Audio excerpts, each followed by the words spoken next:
Welcome back to another fire-filled episode of Gems Podcast. I'm your host, Genesis Amaris Kemp, and with me today is Becca Bahrke. Y'all, she is a woman on fire. And here is a bit about Becca. Y'all, get ready.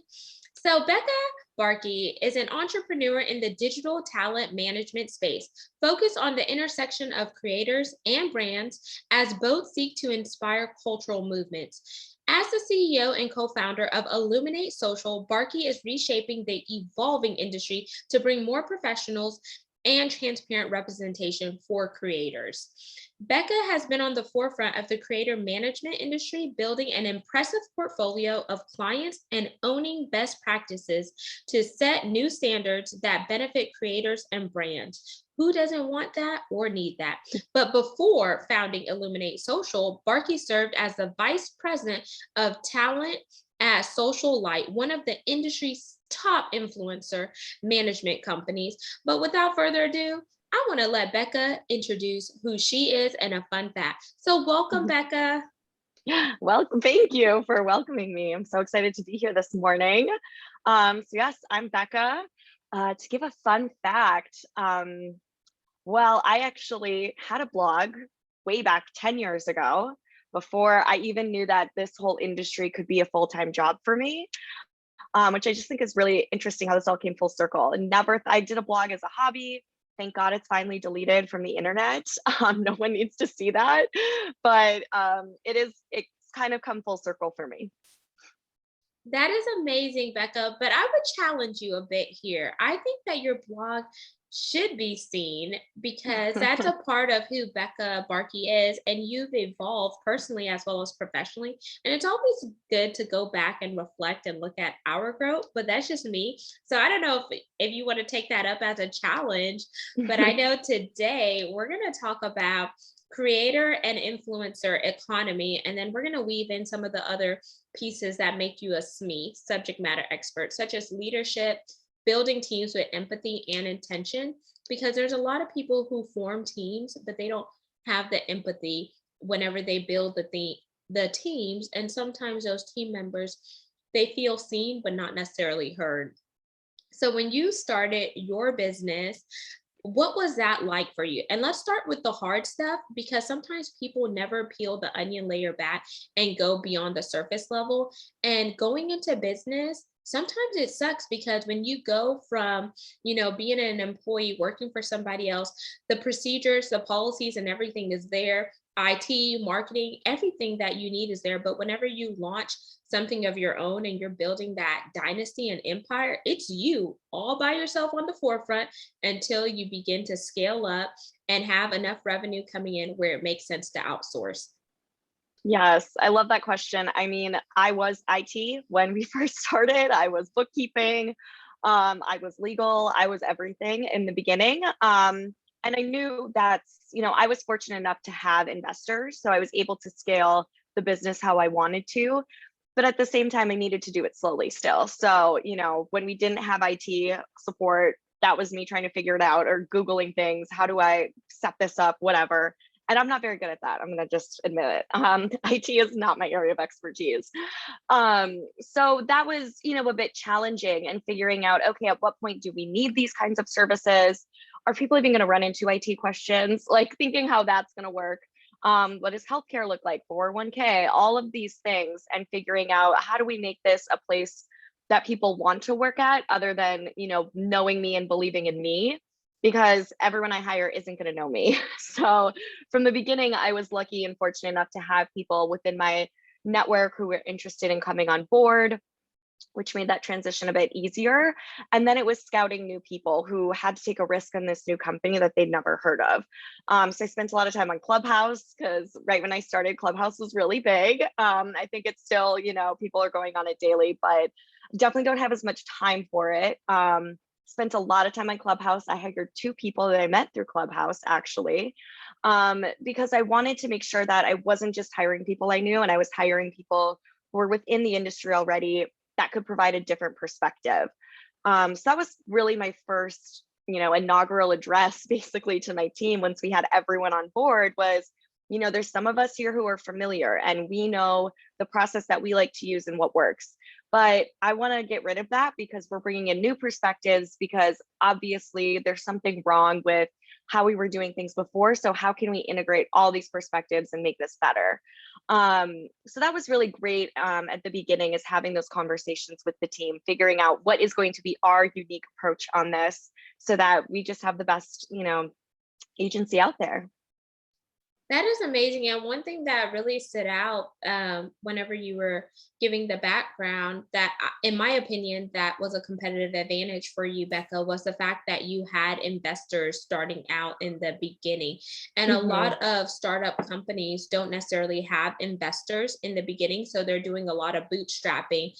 And then I like the fact that you tapped into diversity of thought by having different people who you didn't know, as well as people that you already knew, and pulling them together to really have that well-rounded expertise as well as insight, so that your company can grow. Because sometimes when you work with people who know you, they may jump on the bandwagon and cheer you on the way, but if you have somebody Right. that doesn't know you, they'll give you a diverse Question thought, or me. yes, and say, have you thought about Challenge this? me. Yep. So what was, now that we know like some of the hard things that you went through in the beginning, what were some of the easiest things that made it easier for you to leave that vice president role and step into your own business and take full ownership of that? Because that's not always easy when you leave something comfortable and you go into the unknown.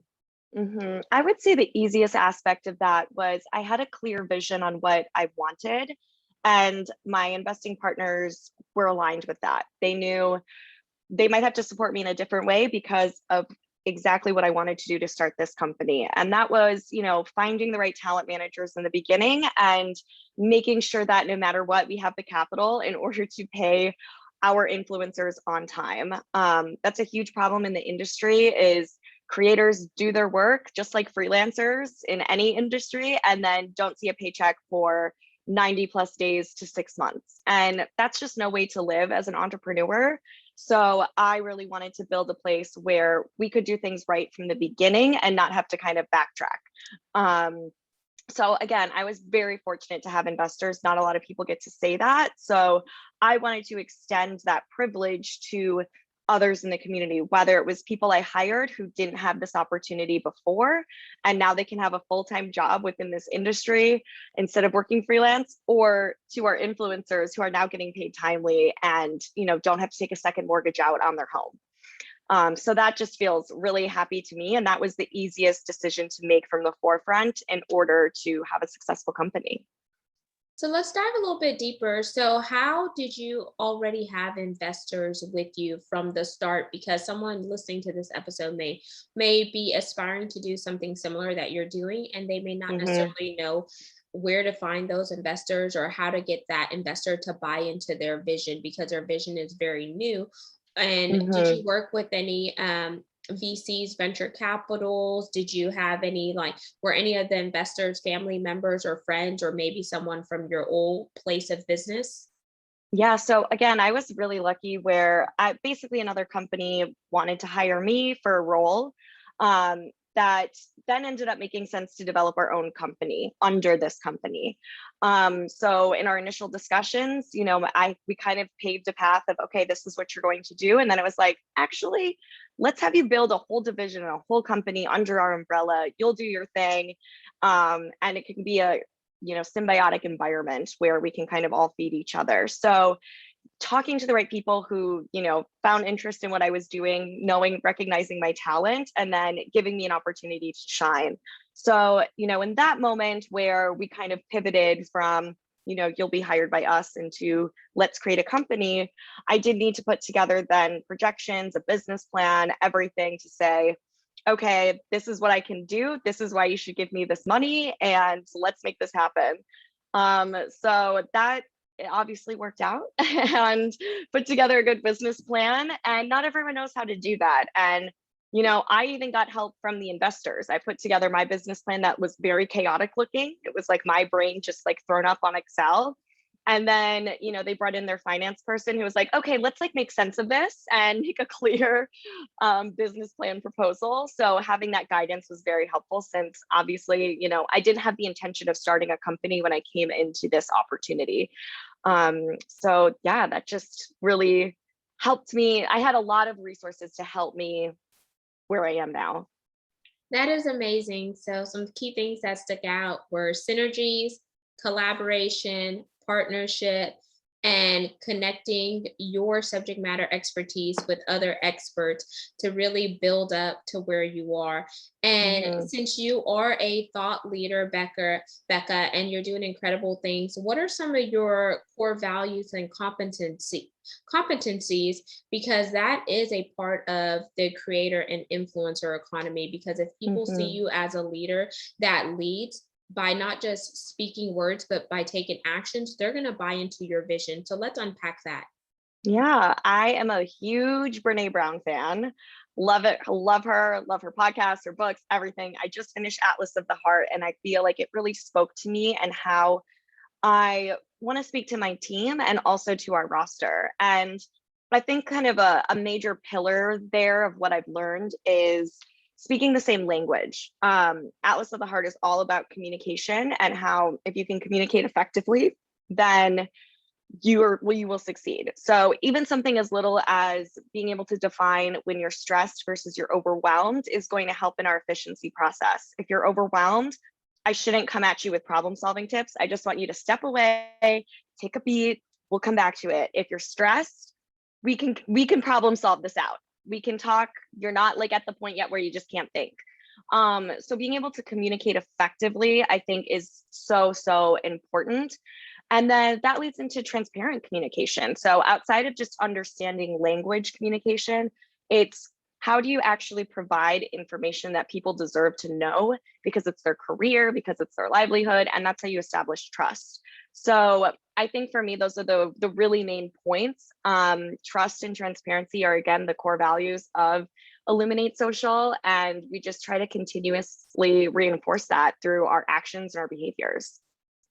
I like that, because as you were talking about trust and transparency, you know what went off in my head? It's like boom, boom, TNT. TNT. Got that alliteration. I love it. Because like you have to be explosive with your Hmm. communication. And how are you explosive with your communication? You're explosive whenever you exuberate trust as well as Hmm. transparency. And that is what builds effective and efficient communication. So there's nothing that slips through the cracks. So like if you were talking to Exactly. somebody, you would say, hey, what's your TNT with Social Illuminate? My TNT Hmm. is trust and transparency, because that is gonna blow up some amazing Exactly. communication. Yep. Exactly. And I think it's also going to blow up the industry. I mean, I want other influencers to ask their managers, why don't you provide this information for me? Why don't I get to have access to this? And, that's really my hope. And not just for other influencers to realize, oh, I should be run by Illuminate Social, but demand of the industry to change, their practices, because it is an industry that doesn't have a lot of standards and practices around it. There's not a lot of uniform even on pricing, and it, there's not a lot of regulation, is what I'm trying to say. So I think that this is kind of a turning point of the industry, where we're seeing a lot more people ask, okay, how did you come up with this price? Why did you quote that rate? Like, how did we get to here? We're seeing a lot more uniformity around how people are pricing usage and all of the different elements. So I think that this is definitely a turning point in the industry, as it's a huge industry right now. I mean, it's like, I don't even remember right now what the $1 billion value that they have on this industry, but it's becoming explosive. So I want people to ask of their team, I deserve to have this information as an entrepreneur. I wholeheartedly agree, because whenever you are a creator, whether you're creating in, the digital media space, whether you're a creator in, the writing space, like for example, I'm an author, which you know that, Hmm. Becca, and I do other things and podcasting and all of that stuff. You have to really protect your assets and your Hmm. IP, your intellectual property. And there's so many things that go into being a creator. And sometimes people, they could take advantage of creators because they see the value that you may not necessarily see in yourself. Hmm. So I want to go into building teams with empathy and intention, because when you're working with other creators, it's so important that when you're building those teams, that everyone is seen and heard, but they also Hmm. don't feel like their ideas are taken away from them and someone else is getting credit. So let's talk Right. about empathy around that and intentionality, because it's so key. Because if you don't have that, it could definitely drive a wedge in between team members, because they feel like they can't bring their zone of genius because they're worrying about if another creator is going to steal their ideas and reap Hmm. the reward, or like people say, the fruits of their labor. Right. Exactly. And, also building this company, it's really easy for employees to, take what I train them, the tools in this industry, and go somewhere else and be successful at that too, and use the same model. It's obviously something I think about, but at the same time, I'm still proud that that person is going to take my tools of the trade and maybe go somewhere else and be successful. I think that that's not often. Women supporting women in this industry is so important. It's a very female dominated industry. And it makes me sad, I think, when people just get so wrapped up in, I founded you, I created you, and now you've left me. And like, where's the loyalty? It's just, that's not a good way to look at things. We should be supporting people on their journey and what that path looks like. And hey, if it's not a fit at Illuminate Social, I fully respect that and know that I've made a little impact on, how you choose to be a manager or do your job. And, on the flip side, not on the flip side, but I would say looking at our team members who, it's really important to bring a diverse perspective, and making sure that creators feel like they're seen at Illuminate Social and the team that's there. That way, let's say an LGBTQ creator wants to be repped by an LGBTQ manager because they know they will have, a certain perspective in order to fight for what they think they deserve and not feel like they're being taken advantage of by brands. I want to be able to make sure we have those opportunities should someone choose that they want someone who looks like them, who sounds like them, who speaks like them to represent them. That's not to say everybody wants that, but they're at least happy someone's in the room being an advocate for them. And that's so, so important to me. I like that because it also highlights DEI and B, diversity, Hmm. equity, inclusion, and belonging. And I feel like some organizations take that as a check the box, meaning Right. that they're just going to check it off their list and keep on moving because they're Hmm. showing their shareholders, okay, we're going to make profit because we already have X amount of representation in this area. But if you're not ensuring that that representation is, seen as well as heard, that they have a Hmm. succession plan, that they feel included in all areas of the business, that they feel like not only are they that diverse representation, but their diversity of thoughts, their which is ideas, things that they bring to Hmm. the forefront is heard, or there's other people that look like them, then I feel like you are missing a big target and there's a gap that needs to be closed. And I like the fact that you mentioned the LGBTQ content creator, as well as working with someone who may represent them, because they Hmm. already have a silver lining and they understand each other because they're in the same community. Or Right. a chocolate drop, I always say chocolate drop because that's the name of my book, a melanated person or African American person representing another Hmm. African American, because they may identify. So whenever you think about Social Illuminate and you think about your stance with DEI and B, what are some areas that you've had to learn and grow in order to make sure that you are bridging the gap between your content creators as well as the people that are managing them? It's a great question. And I love that you're including B in the DEI and B, because that's something I recently learned in Brene Brown's book, Atlas of the Heart, and how important belonging is. And I think that's something, that a lot of companies struggle to realize. They're checking this box. They're like, okay, we hired this person, they're representing this whole group.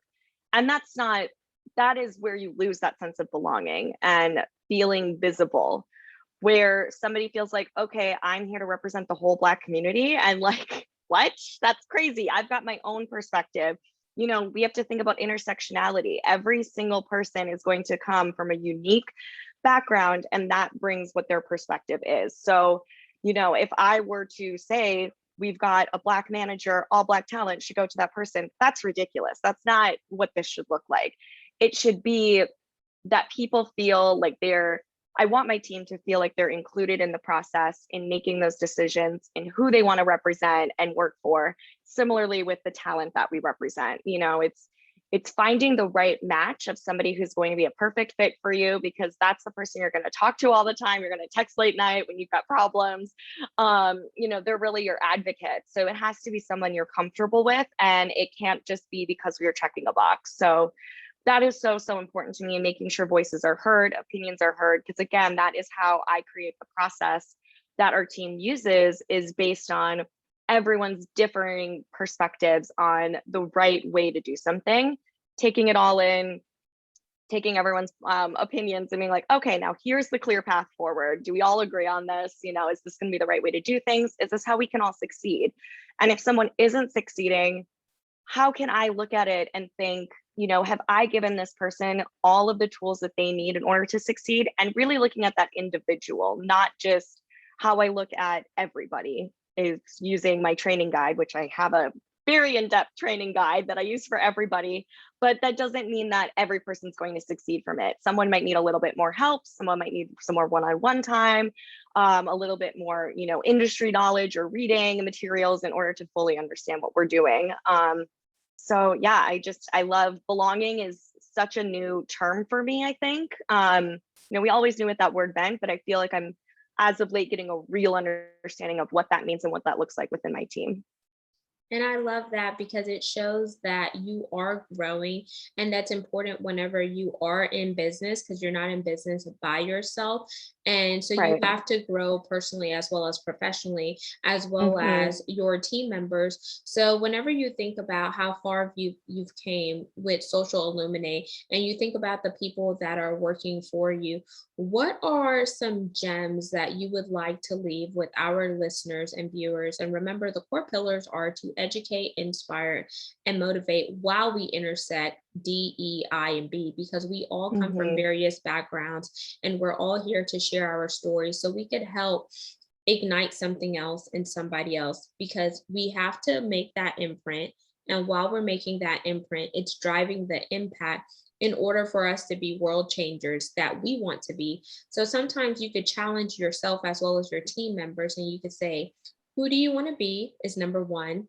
Number two is, what type of change do you want to see, and how do you plan on getting there? Because it will allow them to reverse engineer it, so they could really take that time to digest it, self-reflect, and pull the onion layers back, because it's no more time to sit at the surface level. We really have to go deep diving.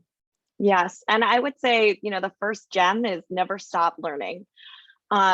I am constantly educating myself, constantly reading different materials, and really look outside of your industry. So I see a lot of people, specifically in the influencer economy, pouring all of their heart and soul in only talking influencers, only learning about influencers, only going to influencer clubhouses or panels, etc. And, that's great, be really educated on one thing, but in order to have a bigger perspective, you need to expand your mind in that way. So whether it's, for me, I geek out about all things leadership. So anything that has to do with leadership, I'm going to read and dive into, and that's going to help me become a better leader, even if I'm not reading how to be a leader for an influencer marketing company. I'm reading about a Fortune 500 company, something that has nothing to do with what I do, but I can still take a lot of those tools of the trade in order to perfect what I'm doing constantly.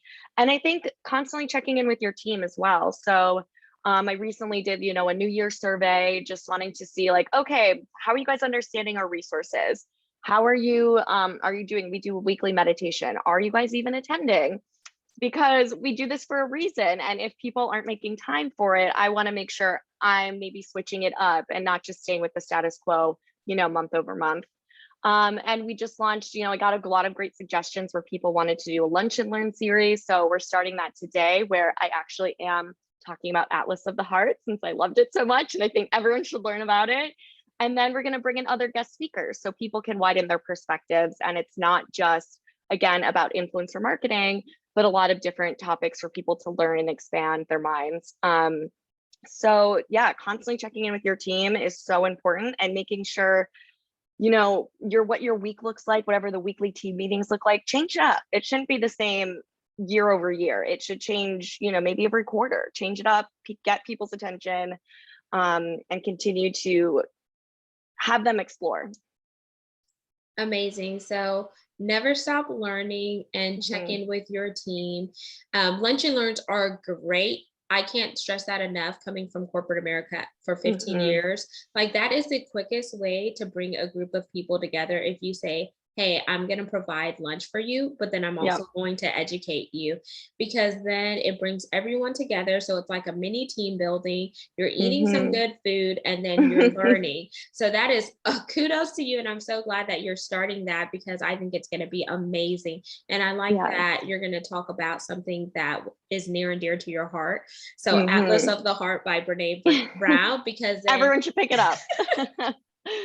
When you talked about it, you just lit up. And then I also like the fact that you're going to bring in subject matter experts from other industries, because that's going to stretch them beyond their comfort zone. Exactly. And they always hear from me. So I was like, I'll kick it off, but then I'll take a back seat.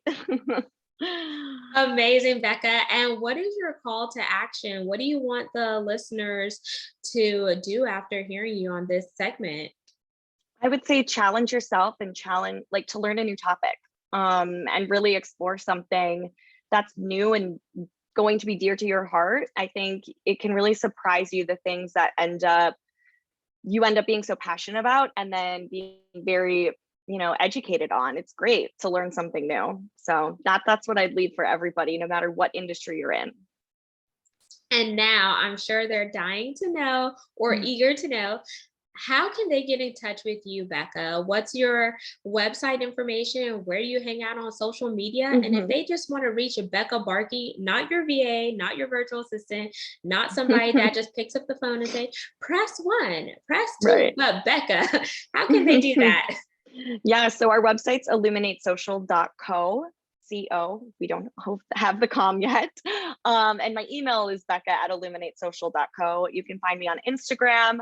My handle is Becca Bahrke, which is a near and dear, nickname from my mother from growing up. I'm very active on Instagram. It's more of like my personal playground, but promoting things for work as well. If you want to connect with me professionally, I'm on LinkedIn as Becca Bahrke, and that's Bahrke. I would say LinkedIn is a great place for us to chat professionally, set up some time to meet. I'm very much someone who likes to talk during, work hours, whereas I try to turn off and just like my personal life on not work hours. And there you have it, listeners and viewers of GEMS Podcast. Once again, I'm the host, Genesis Amaris Kemp, and you just heard Becca Bahrke with Illuminate Social. All of her contact information will be in the show notes, so there's no excuse for not getting in touch with her. And if you resonate with this segment, make sure you like, comment, and subscribe to GEMS Podcast, and share this segment with a family member or a friend so they can learn how to tap into the creator and influence economy, build teams with empathy and intentionality, and really connect the dots so they could, turn those dreams into realities and be their biggest asset, because we are all assets to ourselves, but you have to tap into your zone of genius. You have to rise above limitations, and you have to kick negative Nancy to the curb, because positive Patty is here to stay, and she has something amazing. And that amazing person inside is you. You're destined for greatness, but it starts with believing in yourself and taking that leap of faith. And until we chat next time, peace, love, and lots of blessings. Have yourself an amazing day.